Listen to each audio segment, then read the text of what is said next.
మన దేశంలో అతి విచిత్రమైన చరిత్ర కలిగిన ఆలయం, దాదాపు 1500 సంవత్సరాల చరిత్ర ఉన్న ఈ ఆలయంలో అమ్మవారి పేరు ఇప్పటికీ 3 సార్లు మారింది. ఇదే అనకాపల్లిలో ఉన్న నూకాంబిక అమ్మవారి ఆలయం. ఇక్కడ ఉండే నూకాంబిక అమ్మవారు కాకతీయులకే కులదేవతగా ఉండేవారు. ఈ ఆలయంను చాలామంది దర్శించుకునే ఉంటారు. కనీసం ఈ ఆలయం గురించి వినే ఉంటారు. ఎందుకంటే మన తెలుగు రాష్ట్రాల్లో ఈ ఆలయం చాలా ప్రసిద్ధమైనది. ఈ ఆలయం లోపలికి వెళ్ళాక గర్భగుడి ప్రక్కన దత్తాత్రేయుడికి ఒక ఉపాలయం ఉంటుంది. అయితే నూకాంబిక అమ్మవారికి దత్తాత్రేయునికి ఉన్న సంబంధం ఏమిటి? ఈ అమ్మవారి పేరు 3 సార్లు ఎందుకు మారింది? అసలు ఈ అమ్మవారు ఎప్పుడు, ఎందుకు, ఎలా జన్మించారు? ఇలాంటి విషయాలతో పాటు నూకాంబిక అమ్మవారి గురించి పూర్తిగా తెలుసుకుందాం. ఈ విశ్వాన్ని మొదలుపెట్టింది ఆదిశక్తి అమ్మవారు.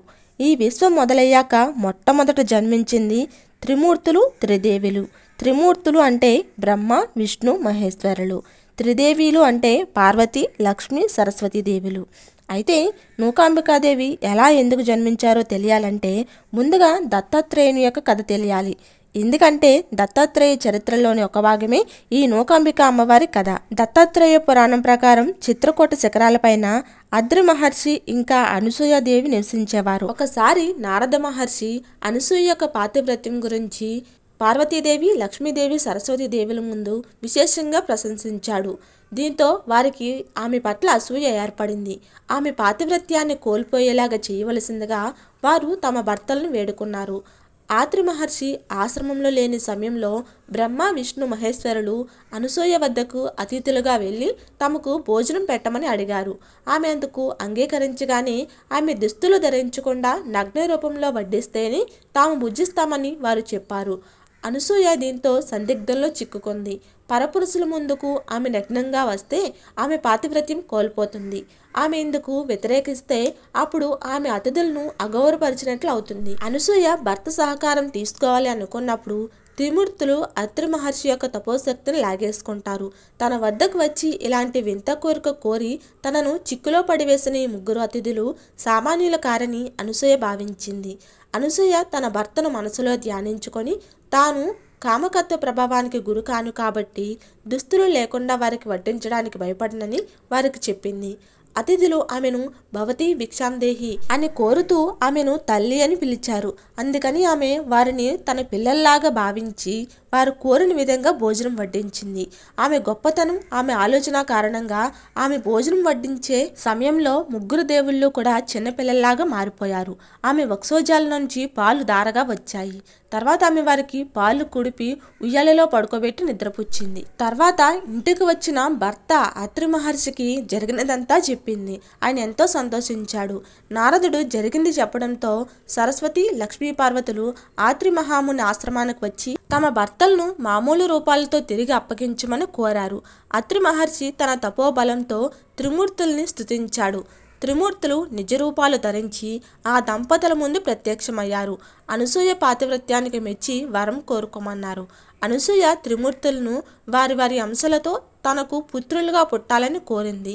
కొంతకాలం గడిచిన తర్వాత వరప్రభావంతో అనసూయాదేవి తన భర్త అత్రి మహాముని ద్వారా గర్భం ధరించింది. ఆ దంపతులకు బ్రహ్మ, విష్ణు, మహేశ్వరుల యొక్క తేజస్సుతో దత్తాత్రేయుడు జన్మిస్తాడు. దత్తాత్రేయుడు తన చిన్నతనంలోనే తన ఆశ్రమాన్ని వదిలేసి ప్రపంచంలో తిరుగుతూ అడవుల్లో నివసించడం మొదలు పెడతాడు. అయితే దత్తాత్రేయుని యొక్క శిష్యుల్లో కొంతమంది దత్తాత్రేయుడు చెప్పిన మాటలను గ్రహించకుండా దత్తాత్రేయుడిని గుడ్డిగా అనుసరించడం మొదలుపెట్టేవారు. దాంతో దత్తాత్రేయుడు వాళ్ళందరికీ అర్థమయ్యేలాగా ఒక సంఘటన జరగాలి అని తన శిష్యులందరినీ ఒక నది దగ్గరికి తీసుకువెళ్ళి ఆ నదిలోకి దత్తాత్రేయుడు దిగుతూ నేను తిరిగి వచ్చేదాకా మీరు ఇక్కడే ఉండండి అని చెప్పి నదిలోకి దిగి అక్కడే మాయమైపోతాడు. దాంతో శిష్యులందరూ దత్తాత్రేయుడు తిరిగి వస్తారన్న నమ్మకంతో అక్కడే అడవిలోనే ధ్యానం చేసుకుంటూ ఉండటం మొదలు పెడతారు. అలా చాలా కాలం గడిచిపోయింది. ఒకరోజు ఒక స్త్రీ అక్కడికి వచ్చి మద్యం స్వీకరించి నాట్యం చేయడం మొదలు పెడుతుంది. తను ఎవరు, ఎక్కడ నుండి వచ్చింది అని వీళ్ళంతా ఎంత అడిగినా తను మాత్రం ఎటువంటి సమాధానం చెప్పదు. దాంతో వీళ్ళల్లో కొంతమంది తను మద్యం స్వీకరిస్తుంది కాబట్టి మధుమతి అని పిలుస్తారు. మరికొంతమంది తను నదిలాగా నాట్యం చేస్తుంది కాబట్టి నది అని పిలుస్తారు.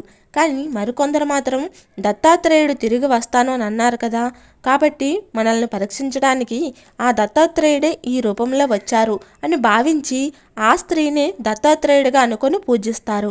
అలా కొన్ని రోజులు గడిచాక ఆ స్త్రీ రూపంలో ఉన్న దత్తాత్రేయుడు తన యథారూపంలోకి మారి నేను చెప్పిన విషయాన్ని గనుక మీరు అర్థం చేసుకున్నట్లయితే వచ్చిన స్త్రీలో దైవత్వాన్ని చూసేవాళ్ళు. అదే అసలైన ముక్తికి మార్గం. కాబట్టి ఒక వ్యక్తిని అనుసరించకుండా వాళ్ళు చెప్పే మాటలను అర్థం చేసుకొని అనుసరించండి అని చెబుతారు. దాంతో ఆ శిష్యులందరికీ దత్తాత్రేయుడు చెప్పాలనుకున్న విషయం చాలా స్పష్టంగా అర్థమవుతుంది. అయితే ఆ శిష్యులు కుతూహలంతో వచ్చిన ఆ స్త్రీ ఎవరు అని అడుగుతారు. అప్పుడు దత్తాత్రేయుడు వచ్చినది మధుమతి కాదు, నది కాదు, నా యొక్క స్త్రీ స్వరూపమే మీ ముందుకు వచ్చింది. ఆవిడే అనగాదేవి. సంస్కృతిలో అగ అంటే విచారం అని అర్థం, అనగా అంటే విచారం లేకుండా అని అర్థం వస్తుంది. కాబట్టి అనగాదేవి అంటే విచారాలను తొలగించేది అని అర్థం. ఈ అనగాదేవి దత్తాత్రేయుడి యొక్క స్త్రీ రూపం. అయితే ఈ అనగాదేవి ఒక గ్రామదేవత రూపంలో దాదాపు 1500 సంవత్సరాల క్రితం మన తెలుగు రాష్ట్రాల్లో ఒక ప్రదేశంలో వెలిసింది. దాంతో ఆ దేవత పేరు మీదుగా ఆ ప్రదేశాన్ని అందరూ అనగాపల్లి అని పిలిచేవారు. కాలాంతరం అనగాపల్లి అనకాపల్లిగా మారింది.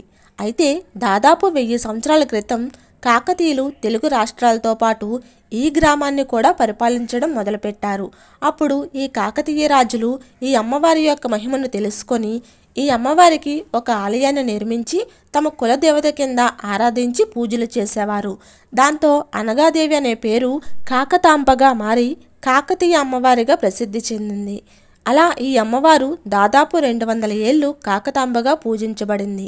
ఆ తర్వాత మొఘలులు కాకతీయులను ఓడించి ఈ ఆలయాన్ని ధ్వంసం చేసేశారు.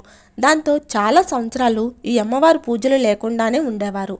తర్వాత దాదాపు 450 ఏళ్ల క్రితం కాకర్లపూడి అప్పలరాజు అనే రాజు నవాబులకు సహాయం చేయటంతో ఆ నవాబులు కాకర్లపూడి అప్పలరాజుకి ఈ గుడిని బహుమతిగా ఇస్తారు. అప్పుడు అతను ధ్వంసం అయిపోయిన ఈ ఆలయాన్ని పునర్నిర్మించి కాకతాంబాదేవికి పూజలు చేయడం మొదలు పెడతారు. ఆ తర్వాత విజయనగర రాజులు నవాబులను ఓడించి ఆ ప్రదేశాన్ని గెలుచుకొని ఈ అమ్మవారికి పెద్ద ఆలయాన్ని నిర్మించి నూకాంబికగా పూజించడం మొదలు పెడతారు. నూకాంబికాదేవి అంటే నూకలిచ్చే అమ్మవారని అర్థం. ఇలా అనగాదేవి కాకతాంబగా మారి నూకాంబికగా పూజలు అందుకుంటుంది. నూకాంబికాదేవి అంటే దత్తాత్రేయుడి యొక్క స్త్రీ రూపం. నూకాంబికాదేవి ఆలయంలో దత్తాత్రేయుడికి కూడా ఒక ఉపాలయం ఉంటుంది. ఇదేనండి నూకాంబిక అమ్మవారి యొక్క చరిత్ర. మీకు వీలైతే తప్పకుండా ఈ ఆలయాన్ని అయితే దర్శించండి. ఈ వీడియో కనుక మీకు నచ్చినట్లయితే ప్లీజ్ ఒక లైక్ చేసి సబ్స్క్రైబ్ అయితే చేసుకోండి. ఓం నూకాంబికాయ నమః.